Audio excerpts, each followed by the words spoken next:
Bonjour à tous, voici un nouvel épisode du Galta, c'est parti. Quel suspense. Et le sujet du jour, c'est comment conduire une visite idéale. Waouh. Donc bien sûr, on peut aborder deux parties de la visite, celle faite par un agent, un courtier en immobilier, alors qu'on est propriétaire, et quelle attitude avoir à ce moment-là si on est dans le bien, parce que je pense que ça arrive. Tu me dis si je me trompe ou pas. Oui, bien sûr, ça peut arriver. Les gens sont chez eux. Voilà. Et je pense qu'on peut aussi aborder l'aspect comment le courtier idéal devrait conduire la visite idéale. C'est important de savoir que notre courtier, il le fait correctement. Oui, tout à fait. Super. On commence par la première partie ? Oui. Bien. Du coup, je te pose la question, quelle est l'attitude à adopter en tant que propriétaire quand quelqu'un fait visiter son bien à des acquéreurs ? C'est quoi les tips, la façon d'agir ? Parce que bon, c'est quand même un petit peu envahissant, on est chez soi.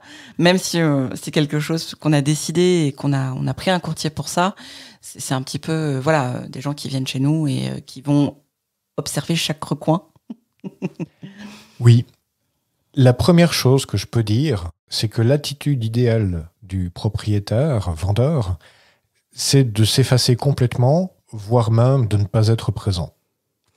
Ok, donc ça pourrait être genre ils vont faire un tour. Oui. Et le courtier comme ça a toute l'attitude pour montrer tout le bien aux acquéreurs. Tout à fait. Mais il faut vraiment prendre le point de vue des acheteurs. Les acheteurs, ils sont passablement stressés. Ils sont activement à la recherche, ils ont déjà visité beaucoup de biens, ils ont un budget déterminé, ils ont déjà fait une étude de faisabilité avec leur banque, j'ai déjà vérifié ça avant de prendre le rendez-vous avant la visite. Et les acheteurs doivent être mis en confiance. Pour être mis en confiance, il faut qu'ils puissent se sentir à l'aise, se projeter, et il faut qu'ils puissent poser des questions à une personne neutre qui sera le courtier en immobilier.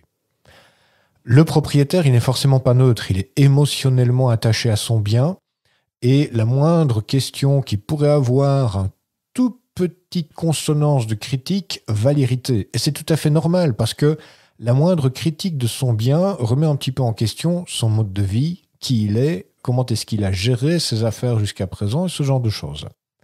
Donc le meilleur conseil que je puisse donner aux propriétaires, c'est de ne pas être présent pendant la visite.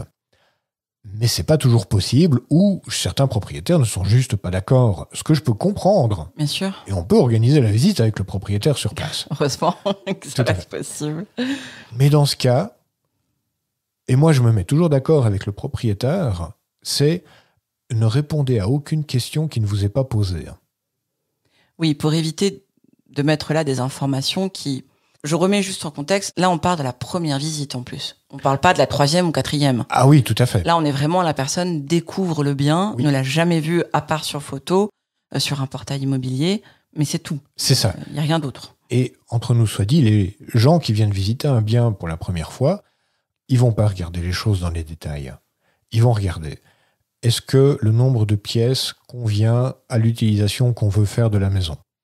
Est-ce que l'extérieur convient à ce que nous avons fixé ? Oui, puis même, moi je pense que la première chose, c'est est-ce que je me sens bien dans cette maison ? Est-ce que l'ambiance me plaît ? Est-ce que c'est dur à définir, il n'y a pas de mots pour ça, mais oui, c'est un ensemble entre la localisation, l'aspect du bien, l'ambiance à l'intérieur. Enfin, il y a tout un mix de ces choses. Et en gros, est-ce que je kiffe, quoi ? Est-ce que je suis bien là où je suis ? Oui, on pourrait dire ça. Et donc, le propriétaire vraiment ne doit intervenir que si je lui passe la parole. Si par exemple, les visiteurs me demandent, j'invente, quelle est la consommation de gaz pour l'année ? Et disons qu'à ce moment-là, je n'ai pas la réponse, là, je pourrais me tourner vers le propriétaire et lui poser cette question-là précisément. Mais de mon expérience, souvent le propriétaire va commencer à parler de choses qui ne sont pas nécessaires ou répondre à des questions qui n'ont pas été posées et créer plus de confusion que d'autres choses, en fait. Oui, parce qu'en fait, on pourrait dire qu'il y a différents stades et à la première visite, tu es vraiment au stade 0 de visiter le bien et généralement, plus les questions sur le gaz, je pense qu'elles viennent plus tard. Tout à fait. Vraiment, quand on est intéressé par le bien, on va vouloir connaître les moindres détails et voir est-ce que ça peut coller avec notre vie.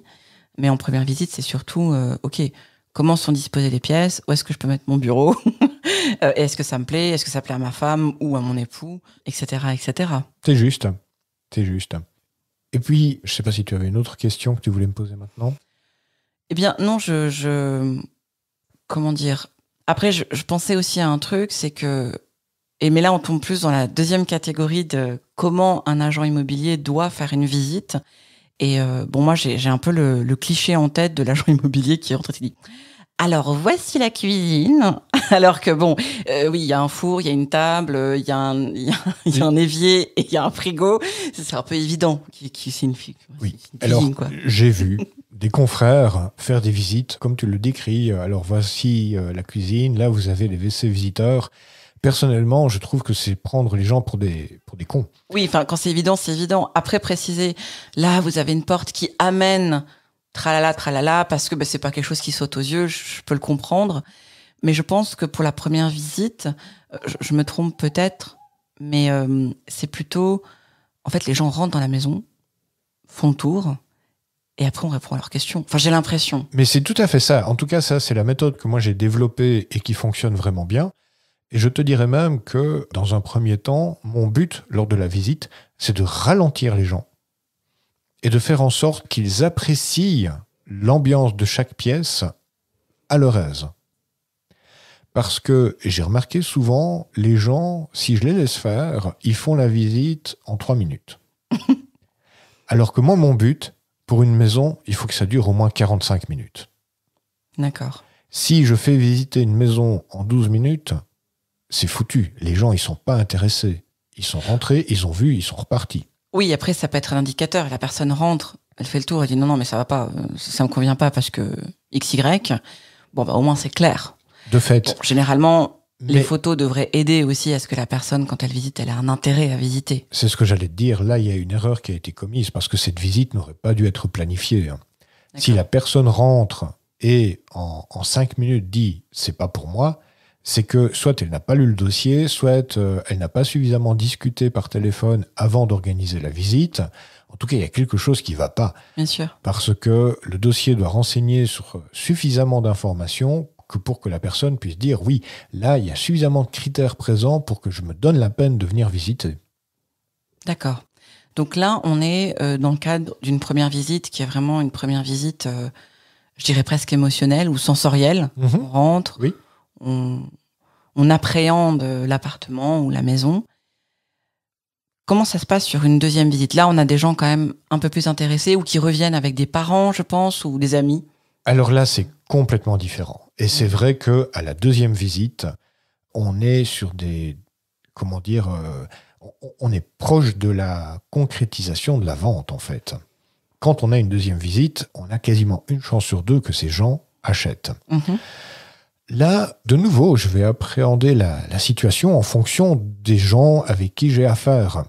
L'exemple que tu viens de donner est très fréquent où l'époux ou l'épouse est venu en éclaireur et puis revient. Alors là, c'est pas vraiment une deuxième visite, c'est une deuxième première visite avec l'un des deux. Une première visite bis, on va dire. C'est ça. Là, je vais regarder un petit peu à qui j'ai affaire. Si j'ai affaire à quelqu'un qui est vraiment à l'aise, qui est vraiment enthousiaste par rapport au bien et qui veut le montrer à son époux ou à son épouse, je vais leur proposer que la première personne qui est venue visiter fasse la visite à la deuxième. Et puis je reste en arrière, 2-3 mètres derrière. Et puis de temps en temps, si je vois que c'est utile de placer un petit commentaire ici, je vais le faire. Oui, ajouter des précisions, répondre à une question, quoi. Voilà.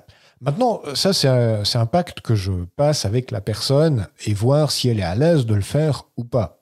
Mm-hmm. Souvent, les gens aiment beaucoup faire la visite eux-mêmes à l'autre personne qui n'a pas encore eu l'occasion de visiter. Oui, ils veulent leur montrer un peu comme quand on a vu un film qui nous plaît et qu'on veut on veut le montrer à quelqu'un. On a ce truc-là, quoi. On veut transmettre notre enthousiasme. Voilà. Mais si par contre la personne n'est pas à l'aise avec ça, je prends le devant et j'organise la visite, et je conduis la visite moi-même. Comme une première visite. Absolument. Quand ce sont les parents qui viennent, ça c'est souvent déjà... Alors, il y a eu la première visite avec l'un des deux, il y a eu la visite bis avec les deux, et ils doivent revenir une troisième fois avec leurs parents. Ça, c'est une vraie deuxième visite, on va dire. Mm-hmm. Là, de nouveau, je vais voir avec eux comment ils veulent faire. Est-ce qu'ils préfèrent faire la visite eux-mêmes ou est-ce qu'ils préfèrent que moi je conduise la visite? D'accord. J'ai une question. Oui. Et là, en cas de deuxième réelle visite, donc avec, ça peut être une deuxième visite en couple, hein, ils veulent revoir le bien pour avoir plus de détails. Quelle est la place du propriétaire? Bon, imaginons qu'il soit là. Certains préfèrent aller partir en balade, mais imaginons qu'il soit dans la maison. Est-ce qu'il a un rôle un peu plus important à jouer ou pas? Ça dépend. Ça dépend vraiment des visiteurs, des gens à qui j'ai affaire et de la complexité du dossier, de la complexité des questions qui sont posées. Idéalement, j'ai toutes les réponses à toutes les questions. D'accord, du genre où sont les écoles, comment on fait pour c'est quoi les charges d'eau chaude, je dis n'importe quoi, mais toutes les questions qui sont propres au bien en fait. Exact. Mais à ce point-là spécifiquement, et de nouveau, il n'y a pas de recette miracle, je vais chaque fois observer la situation présente avec la combinaison de ces acheteurs potentiels-là et de ce vendeur-là. Oui, s'il y a un propriétaire qui s'éclate à faire les visites avec toi parce que ça l'éclate, après tout, il a le droit, c'est tout à fait cool. Et il y en a, au contraire, j'imagine, ils te disent non, moi, ça me saoule, vous démerdez, je pars à la montagne. Mais tout à fait. Je vais te donner un exemple vraiment concret que j'ai vécu. J'avais une belle maison à vendre à Crissier. Le propriétaire, qui était un ancien colonel de l'armée, quand il te serrait la main, c'était au garde à vous, tu sais. Tout colonel de l'armée à la retraite qu'il était, ce pauvre monsieur s'est fait cambrioler. Et après avoir été cambriolé, alors qu'il était dans sa maison en plus, ça l'a profondément perturbé. Tu m'étonnes. Il a fait installer des fenêtres et des porte-fenêtres avec du triple vitrage blindé. Pour moi, le triple vitrage, c'est un élément commercial que je mets en avant. Regardez, en plus, vous avez du triple vitrage. Et lui, qui assistait aux visites et qui me collait, mais vraiment à 30 cm derrière moi, ce qui est très désagréable, rajoutait, oui, parce que c'est, du triple vitrage blindé, parce que j'ai été cambriolé. Non. Disons que c'est quelque chose, je sais pas, c'est comme la moisissure, on en avait déjà parlé dans la salle de bain. Il faut en parler, on peut le dire, il faut même, je pense, le dire, être franc. S'il y a eu 4 cambriolages dans le quartier, je pense que ça me paraît évident de le dire, mais pas à la première visite. C'est pas bonjour, j'ai été cambriolé 4 fois. Il y a un truc un peu agressif. De 1, de 2, c'est un peu bizarre, mais statistiquement, une maison pourrait être cambriolée tous les 15 ans. D'accord. Si elle vient d'être cambriolée l'année passée, statistiquement, tu en as pour 14 ans de tranquillité. D'accord. Oui, mais c'est pour dire qu'on peut être, et il faut être honnête, et ça on en a déjà parlé, mais on va pas non plus cracher l'honnêteté à la tête des gens alors qu'ils viennent de passer la porte, quoi. De 1. De 2, si tu dis « j'ai été cambriolé », ça donne l'impression aux gens que ça va se répéter à intervalles réguliers. Alors que, justement, statistiquement parlant, c'est tout à fait le contraire. De 1. De 2, ma foi, oui, une maison individuelle a plus de chances d'être cambriolée qu'un appartement au 4e étage. Mais ça ne veut pas dire que ça va se reproduire. Chaque cas est différent. Et il faut adopter une attitude avec certaines précautions qui font que ça va se produire ou ça ne va pas se produire. Bien sûr. Ce que je voulais dire par là, c'est que c'était une information totalement non pertinente à ce moment-là, à ce stade-là de la visite. Mmh. Et c'est souvent ce que j'observe, alors là c'est juste un cas précis, mais c'est souvent ce que j'observe, quand le propriétaire est là, s'il prend les devants, généralement, il va dire des bêtises. Mais c'est dramatique. C'est dramatique. Bon, après, il y a tout l'attachement au bien. Il y a, je pense aussi, c'est quelque chose que j'ai remarqué, c'est que les gens veulent vendre à la bonne personne. Ils veulent confier leurs biens à des gens qu'ils apprécient. Et c'est vraiment un sujet d'inquiétude pour eux. Et du coup, je pense que c'est comme quand on est inquiet sur quelque chose, on fait du zèle, quoi. On en rajoute. Exact. Voilà. Le propriétaire va avoir tendance à faire du zèle. Et ça, du point de vue de l'acheteur, ça se ressent très fort. Quand tu rentres dans un magasin et que tu as dans l'idée d'acheter une chose bien précise et que tu as quelqu'un qui te saute dessus pour essayer de te vendre autre chose en te vantant les mérites de cette autre chose. En te vaporisant du parfum dessus. Par exemple.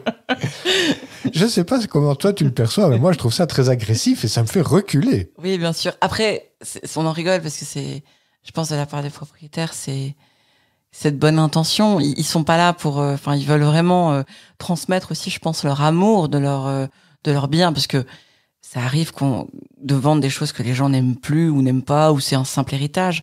Mais la majorité du temps, ce sont des maisons qu'ils ont bichonnées, qu'ils apprécient, ils ont vécu dedans, c'est normal, je pense, de vouloir en faire des caisses, entre guillemets. Mais bien sûr, et je vais te dire que la grande utilité d'utiliser un courtier en immobilier, c'est justement que le courtier, il va faire éponge émotionnelle et tampon entre les deux parties. Bien sûr. Et rien que là, la fonction et l'utilité du courtier est énorme. Parce que le fait de faire tampon et filtre va justement permettre à la transaction de se passer dans de bonnes conditions et de créer cette relation de confiance absolument nécessaire. Voilà, après, il faut mettre les gens en confiance, justement, garder la confiance, répondre à leurs questions, documenter ses réponses, donner des bonnes réponses. Tout ça, c'est hyper important. Et pour rebondir sur ce que tu disais, à un certain moment, mais je dirais vraiment quand on a commencé la négociation, qu'il y a eu une offre, une contre-offre, on est proche de la finalisation et on est en train de se poser des questions par rapport à la tondeuse à gazon, vous la laissez ou vous la laissez pas? Alors là, oui, c'est le bon moment. Oui, on rentre dans des détails, en fait. Une fois que le reste est plus ou moins d'accord, tout ça, ça s'arrange, en fait, généralement. Voilà. Et là, oui, la réunion entre acheteurs et vendeurs est efficace, mais uniquement quand j'ai amené les choses jusqu'à ce point-là. Je vois. Ok. Donc, pour résumer, à moins que tu aies d'autres choses à dire, je ne sais pas, mais on va d'abord faire le résumé, puis tu me diras si tu as d'autres tips. Mais en tout cas, première visite, si possible, s'absenter en tant que propriétaire, laisser le courtier faire. En tant que courtier, ne pas dire aux gens « Bonjour, voici la cuisine, voici les toilettes, voici la chambre à coucher ». Surtout s'il y a des meubles, parce que à la limite, quand il n'y a pas de meubles, certaines pièces, ça peut être intriguant, mais la majorité du temps, on comprend dans quelle catégorie on se trouve. Et puis, faire les choses en séquence. Donc, aborder certains sujets à un certain moment et pas avant. Voilà. Et la petite astuce du pro, passer par un pro. Mais ça, j'ai l'impression que, voilà, c'est bon pour chaque épisode quasiment. Est-ce que j'ai oublié quelque chose? Non, ça me paraît très bien. Je rajouterais simplement que lors de la visite, plutôt que de faire des affirmations, je vais poser des questions. Mmh. Par exemple, est-ce que vous avez besoin d'un espace pour un bureau? D'accord. Et là, ça va me permettre de dire, regardez cet endroit, si moi j'habitais ici, j'en ferais un bureau. Oui. Tu vois ce que je veux dire? Donner des idées aux gens. Surtout, je pense que c'est plus dur quand le bien n'est pas meublé. C'est vrai. Parce que c'est plus dur de se projeter. C'est vrai, c'est une autre difficulté. Mais poser des questions, savoir qu'est-ce qui intéresse les gens et leur montrer les points positifs qui correspondent à ce qu'ils recherchent, ça c'est efficace. Ok. Je me rends compte aussi, je pense qu'on en a déjà parlé, mais qu'en fait, souvent on résume le métier de courtier à faire des visites. J'ai l'impression que c'est pas la plus grosse partie du travail.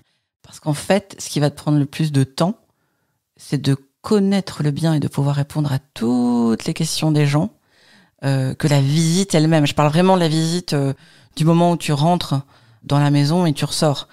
Ce que je veux dire par là, c'est que c'est limité dans le temps, ça. Par contre, trouver des réponses aux questions, savoir où sont les écoles, dire « Ah, attendez, il y a ça. Ah oui, alors la chaudière, il faudrait la changer. » Donc, j'ai demandé des offres pour avoir un ordre de prix, pour pouvoir vous dire « voilà, remplacer la chaudière, ça va vous coûter tant. » Enfin, toutes les choses autour de la visite. Mais pas juste la visite présentielle en elle-même, c'est ça que je veux dire. Mais oui, tu as tout à fait raison. Alors la visite, elle va durer une demi-heure, 3/4 d'heure. Par exemple, oui. Maintenant, avant d'organiser une deuxième visite, si ces gens sont intéressés, ils vont me poser toute une série de questions. Ça va se faire par téléphone ou par email.